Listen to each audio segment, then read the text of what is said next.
They thought they could break her. A single letter in the mail turned her quiet life into a nightmare. A notice from the HOA, demanding she remove the garden she'd poured her heart into, or face daily fines that would crush her savings. But what started as a petty rule about flowers spiraled into something darker. Intimidation, hidden agendas, and a community tearing itself apart. She wasn't just fighting for her yard anymore. She was fighting for her home, her dignity, and her future. The question is, how far will someone go when pushed to the edge by their own neighbors? When Sarah first moved into Maplewood Estates, she thought she had finally found peace.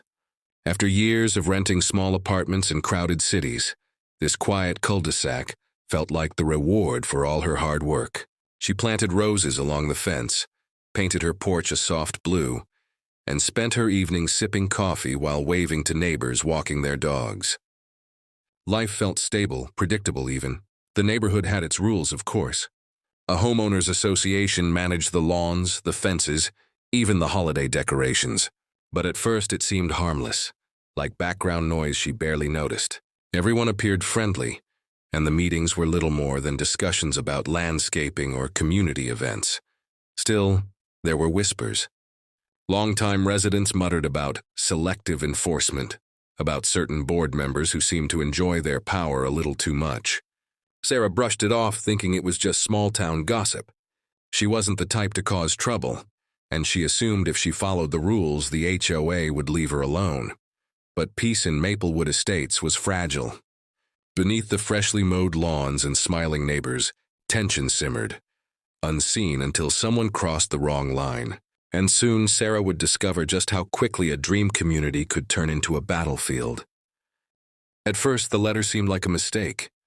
Sarah's rose bushes, those bright bursts of red and pink lining her fence, had been her pride and joy since the day she moved in. But the HOA claimed they violated aesthetic uniformity, citing some obscure clause buried deep in the bylaws. The notice was blunt: remove them within 10 days or pay $50 a day in fines. Sarah laughed it off. Surely this was nothing more than an error. The neighborhood was filled with flower beds, planters, and decorative shrubs. Her roses were no different. But when she attended the next HOA meeting, she realized this was no mistake. The board president, a woman named Carol who seemed to relish every ounce of control, singled her out. In front of the entire room, Carol declared the roses an eyesore and claimed they were distracting drivers on the street. The neighbors shuffled in their chairs, most too afraid to speak up. Sarah left the meeting stunned, clutching the paperwork like it was a weapon pressed against her chest. The fines started to arrive one by one. By the end of the month, the total had reached $200. Sarah was furious. She had always paid her dues on time, always kept her property clean. She wasn't breaking rules. She was being targeted. When she pushed back, the HOA escalated. A violation notice for her trash cans being visible for too long, another for a wind chime on her porch, then one for a faded welcome mat, as if her entire existence in the neighborhood was under scrutiny. It was harassment, pure and simple. Sarah tried to fight through official channels, but every email was ignored. Every phone call was met with cold, scripted replies. Her neighbors whispered their support in private, but few dared to speak publicly. One elderly couple told her they'd been fined for a bird feeder and nearly lost their home.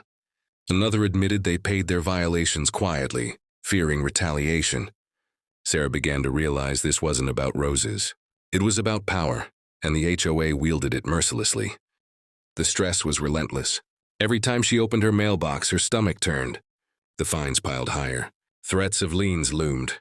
What had once been her sanctuary now felt like a trap, a prison built not of walls but of paperwork and intimidation.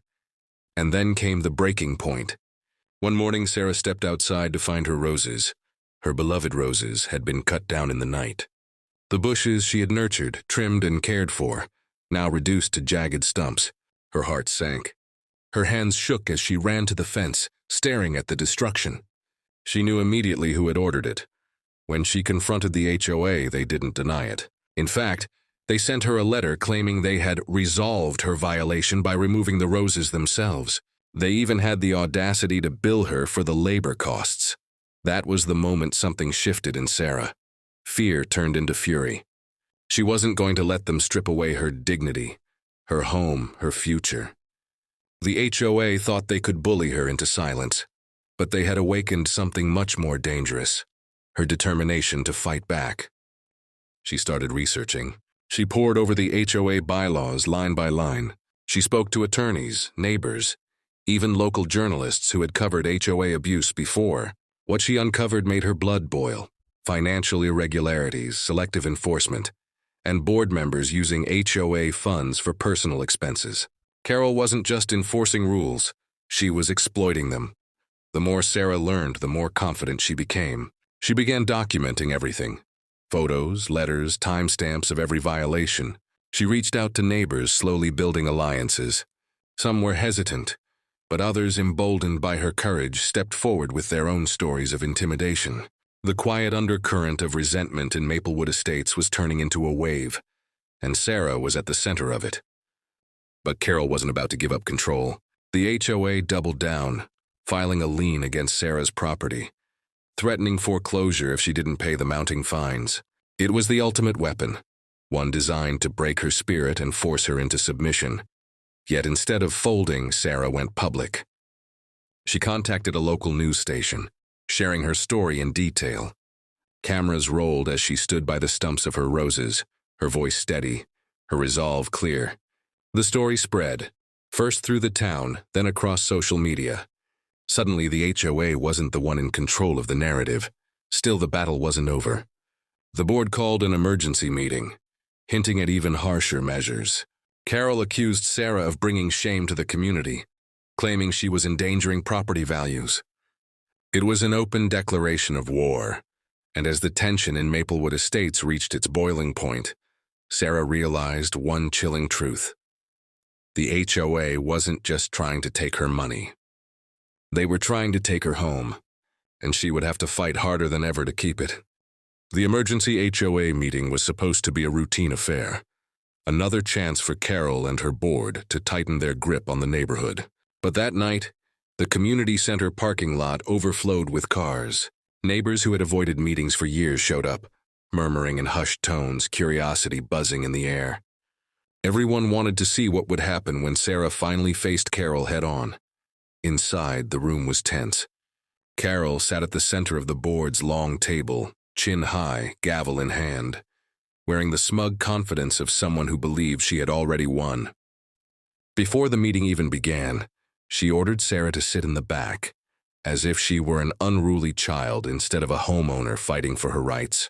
Carol cleared her throat and launched into a prepared speech. She accused Sarah of willful noncompliance, of defaming the HOA by airing private matters to the media, of destabilizing the community. Her voice rose with every accusation, her gavel striking the table as if to pound Sarah into submission. Then it was Sarah's turn. She stood up slowly, clutching a thick binder of documents. Her voice trembled at first, but within seconds steadied into something sharper, louder, undeniable. She laid out every violation notice, every fine, every letter dripping with threats. She read aloud passages from the bylaws that contradicted the board's claims. She pointed to photographs, her mailbox stuffed with notices, her yard after the roses had been hacked apart, her porch cited for a faded welcome mat, while other homes went unchecked. The room shifted. Neighbors leaned forward. Whispers turned into gasps. But Sarah wasn't done. She turned to the pages she had uncovered during her late-night research, the financial records, the receipts, the discrepancies that no one had dared to question. She revealed that HOA dues had been siphoned into administrative costs that suspiciously matched Carol's personal expenses. Lavish dinners, spa treatments, even a new flat-screen TV, all disguised as community expenditures. Carol's face drained of color. She slammed her gavel, calling Sarah's evidence irrelevant, accusing her of fabricating documents. But Sarah was ready. She held up notarized copies, time-stamped bank statements, proof no one could dismiss. Then came the moment that tipped the entire room. Sarah revealed testimony from a former board treasurer, an elderly man who had quietly resigned months earlier, claiming personal reasons. Tonight he stood from the back row, voice shaking but strong enough to carry through the whole. He confirmed everything: that Carol had pressured the board to approve fraudulent expenses, that she had bullied anyone who questioned her authority, and that Sarah's targeting was part of a pattern stretching back years. The room erupted. Neighbors shouted questions, demanding answers. People who had once kept their heads down were now on their feet, demanding Carol step down. Carol pounded her gavel until the wood splintered. She shouted that Sarah was a liar, that the community was ungrateful, that without her leadership the neighborhood would fall into chaos. But her voice, once so commanding, now sounded shrill, desperate. The board members flanking her avoided her eyes. One quietly slid her chair back. Another folded his hands, staring at the table in silence. Sarah seized the moment. She delivered the final blow. A copy of the lien notice Carol had filed against her home. Illegal, according to state law, because it was based on fines that had never been lawfully adjudicated. With that single piece of evidence, Carol's last weapon crumbled. The silence that followed was heavy. For the first time, Carol looked small, cornered. She opened her mouth to speak, but the room no longer belonged to her. A neighbor shouted for her resignation. Another demanded a vote, and soon the chant grew louder, unified, unstoppable. Vote her out! Vote her out! The board had no choice. That night, Carol was stripped of her presidency. A motion was passed to audit the HOA's finances, to cancel Sarah's fines, and to reconsider every violation issued under Carol's reign. Sarah sank into her chair. The binder still clutched to her chest, her heart racing. She had walked into the meeting braced for humiliation. Instead, she had watched an empire of fear collapse in front of her. But as the crowd dispersed, as neighbors patted her on the shoulder and whispered their thanks, one thought lingered in her mind. Carol hadn't left quietly. Her eyes had burned with rage as she stormed out, muttering under her breath, vowing this wasn't over. The battle had been won. But was the war truly finished? The morning after the explosive HOA meeting, Maplewood Estates felt different. For years, an invisible weight had pressed down on the neighborhood, a quiet fear that kept people compliant, silent, unwilling to challenge the board.